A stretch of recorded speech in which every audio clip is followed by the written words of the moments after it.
एक आदमी गलती से शिकारी द्वारा लगाए गए जानवर पकड़ने वाले जाल पर पैर रख देता है। हालांकि उसने और उसकी प्रेमिका ने पूरी कोशिश की, लेकिन वे उसे खोल नहीं पाए। तीसरी चोट से बचने के लिए प्रेमी शाओ ने शाओमी से कहा कि वह साथी को मदद के लिए बुलाए, लेकिन जैसे ही शाओमी वहां से चली गई, शाओ ने पीछे कुछ आहट सुनी और कुछ देखे बिना ही उसे जबरन खींच लिया गया। जब श्यामली अपने साथी को लेकर आई, तब तक छोटा सुंदर गायब हो चुका था, छोड़कर गया था केवल खून से सना हुआ फंदा। इसलिए वे तुरंत चारों ओर खोजने लगे।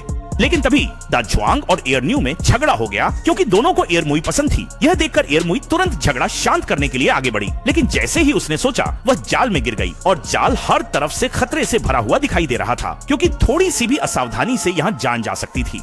डर के मारे पसीने में डूबकर शियाओ मई नीचे पहुंची, लेकिन इस समय एयर मई भी घायल हो गई थी। चिकित्सा किट न होने पर शियाओ मई को छिदे हुए हाथ को जबरन बाहर खींचना पड़ा। फिर सबसे मूल उपाय का उपयोग कर घाव को बांध दिया। फिर उन्होंने फिर से पकड़े गए छोटे शुआई की तलाश की, लेकिन शाम से लेकर रात तक ढूंढने के बाद भी उन्हें छोटे शुआई का कोई निशान नहीं मिला। और इसके अलावा शाओ मई को भी छिपे हुए पागल के तीर से दिल में चोट लगी। जब साथ चल रहे 3 लोगों ने प्रतिक्रिया दी, तब तक शाओ मई को भी पागल ने जबरदस्ती खींच कर ले लिया, जिससे एक और साथी खोने पर उनके दिल में डर पैदा हो गया। संक्षिप्त समय के लिए अपनी भावनाओं को समायोजित करने के बाद उन्होंने वापस जाने का फैसला किया। कुछ ही देर में उन्होंने एक इमारत देखी।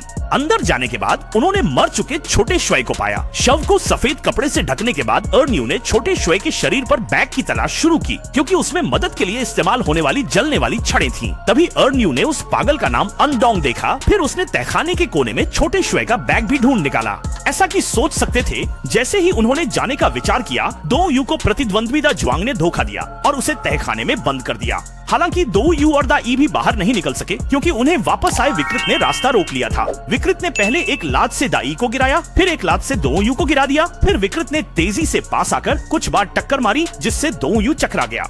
फिर उस विकृत व्यक्ति ने एडी का सिर पकड़कर दीवार पर रगड़ने लगा। जब एडी को खतरे में देखा, दी गई हिम्मत से उसने विकृत को धक्का देकर एडी को उसकी पकड़ से छुड़ा लिया। लेकिन दी इस बात से बिल्कुल अनजान थी कि वह जिस आदमी को पसंद करती है वह कायर है, क्योंकि डरपोक एडी इस मौके का फायदा उठाकर खुद ही भाग निकला। ओह एयरन्यू, तुम सच में कोई मर्द नहीं हो। अंजाम उम्मीद के मुताबिक ही निकला। एयरमई को विकृत व्यक्ति ने एक लात मारकर बेहोश कर दिया। जब एयरमई जागी तो वह पहले से ही विकृति द्वारा नियंत्रित की जा रही थी। सुनकर कि दोईमी को खतरा है, तहखाने में बंद हुआ दजुआंग अपनी पूरी ताकत लगाकर रस्सियों के बंधन से आजाद हो गया, लेकिन वह चाहे जितना भी कोशिश कर ले, तहखाने का दरवाजा खोल नहीं पा रहा था। दरवाजा जैसे ही एयरमई शीशे बियनताई के हाथों मारे जाने वाली थी, पछतावे के साथ एयरन्यू समय रहते लौट आया और एक पत्थर मारकर बियनताई की क्रूर हरकत को रोक दिया। फिर एयरन्यू जल्दी से इमारत से बाहर भाग गया। इस समय बियनताई पूरी तरह गुस्से में आ गया, इसलिए उसने एयरमई को छोड़ दिया और एयरन्यू का पीछा किया।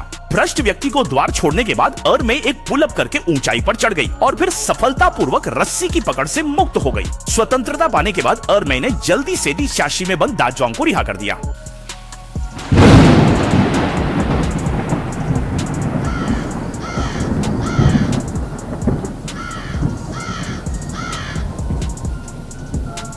क्योंकि बचाव के दौरान वह अचानक से न्यू के किए गए कामों को याद करने लगा, इसलिए उसने दिखावा किया कि उसका हाथ फिसल गया और उसने न्यू को छोड़ दिया, जिससे गिरकर न्यू टुकड़े टुकड़े हो गया।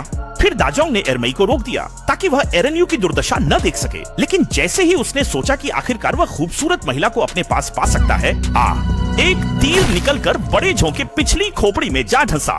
वाह, कितना विकृत था। बड़े झोंक को अपनी गोद में मरा देखकर गुस्से से भरी हुई एयरमेड ने चाकू निकाला और जब विकृत आदमी तीर लगा रहा था, तब उस खूनी विकृत के पास दौड़ पड़ी।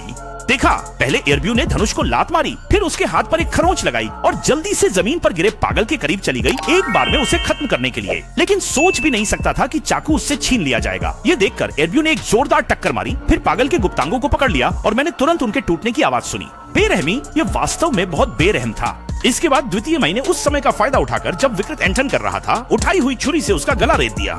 बहुत ही चालाक था, क्योंकि उसकी निर्दयता को जबरदस्त कहना पर्याप्त नहीं था, इसलिए केवल सबसे बड़े पोलो होल का उपयोग करके वर्णन किया जा सकता है। कहना पड़ेगा, मैं बहुत बुद्धिमान और सुसंस्कृत हूँ। हाँ, फिल्म के अंत में एयरमई ने सुरक्षा रस्सी पहन ली। फिर वह जिपलाइन के साथ पहाड़ से नीचे की ओर फिसलने लगा, लेकिन उसने सबसे महत्वपूर्ण बात भूल गई। वह यह थी कि जब भी विकृत का सामना करना पड़े तो उसे एक घातक वार जरूर करना चाहिए। ठीक है, मैं हूँ हाइजी। आज की फिल्म यहीं समाप्त होती है। अगली बार फिर मिलेंगे।